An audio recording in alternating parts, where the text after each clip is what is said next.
Hey, happy Wednesday morning, everyone, and welcome back. Well, I told you I wanted to pick up where we left off, video number 25. This is video number 26, if my count is right, uh, in our study of 1 Corinthians chapter 15. And in the previous video, my name is Don K. Preston. I'm the president of Preterist Research Institute. This is morning musing. Sorry about that. Okay, in the previous video, we examined what Paul said in 1 Corinthians 15 when he said Christ became the first fruit, Greek word aparche, of those who had fallen asleep. And then he says, as in Adam all men die, even so in Christ shall all be made alive, each in his own order. Now, if we make the word order here, Greek word tagma, if we take that to mean in order of rank, order of importance, needless to say, would that not make God a respecter of persons? Would that not make God saying, oh, well, some of you over here are more important than the rest of the dead? No, it is order of occurrence, as I suggested to you in the previous installment. When Paul uses the Greek word tagma, the Greek word tagma means sequence, order, not necessarily rank of importance, you understand, but rank as in rank of occurrence. And that is then confirmed, as I noted in the previous video.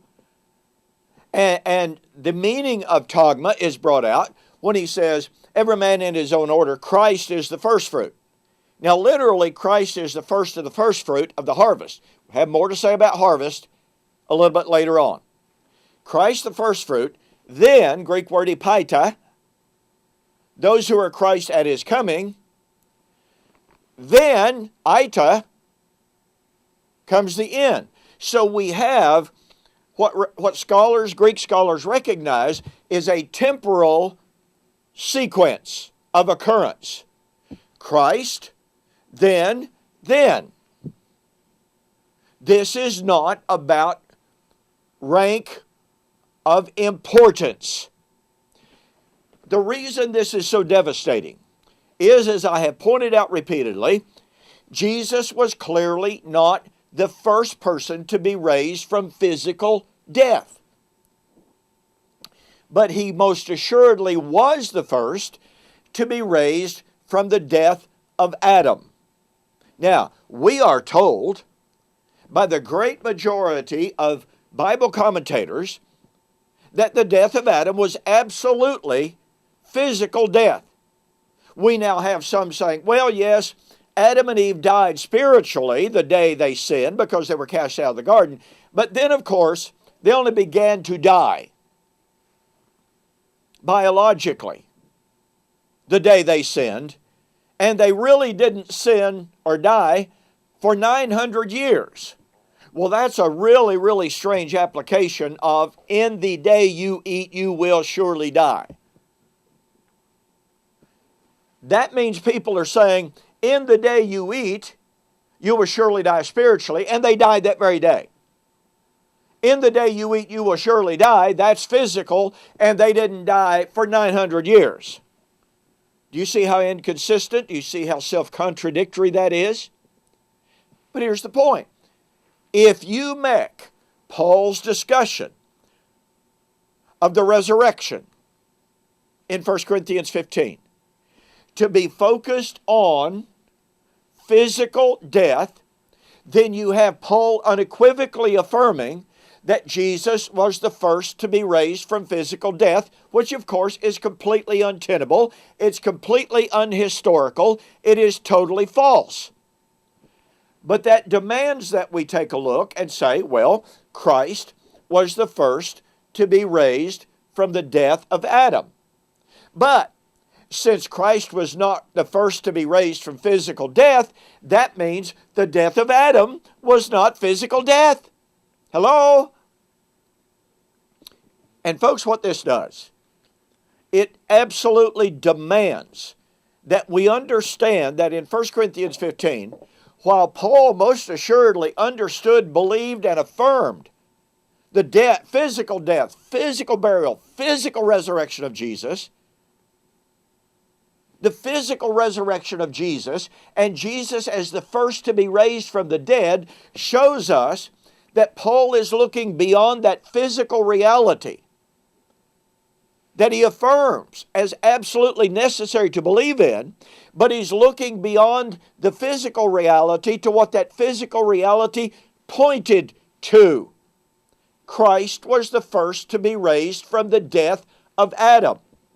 Now, once again, anytime and every time you put the entire focus of Paul's discussion of resurrection in 1 Corinthians 15 on physical resurrection, then by necessity you are saying Jesus was the first to be raised from the dead. Well, Paul affirmed Christ was the first to be raised from the dead. But once again, he cannot be talking about physical resurrection. He must be talking about he was the first to be raised from the death of Adam.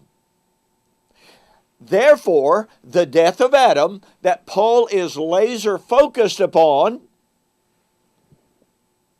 was covenantal death, fellowship death, separation from God, not biological death. And that changes everything in 1 Corinthians 15. It means that Paul is not discussing a future raising of human corpses out of the ground. Why? Because Christ is the first fruit of the resurrection that he's talking about. Then, epaita, in their proper temporal sequential order, those who are Christ. Well, those who are Christ would follow Christ in his resurrection, of which he was the first. But his resurrection, of which he was the first, was not physical.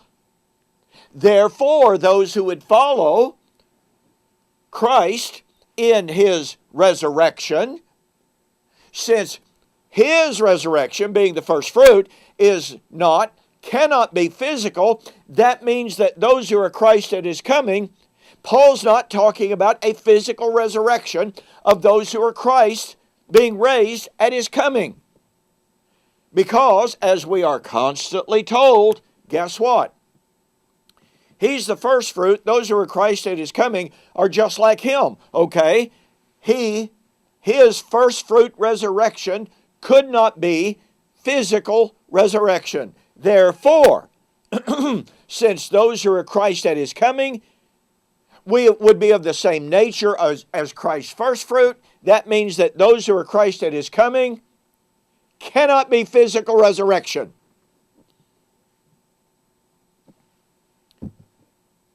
And that will be proven by an examination of what Paul continues to say when he says, then comes the end. Christ the first fruit. Those who are Christ at his coming, then comes the end.